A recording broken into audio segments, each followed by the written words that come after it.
heritage yan. Likod. Ayan. Okay. 1, 2.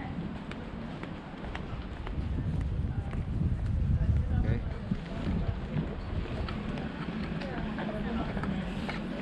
Titignan ko lang doon. Doon na ano eh, pupuntang station yan. Tignan ko lang yan eh. Ayun na may washroom. Aalis na ba tayo? Oh, 1 hour pa ang biyahe.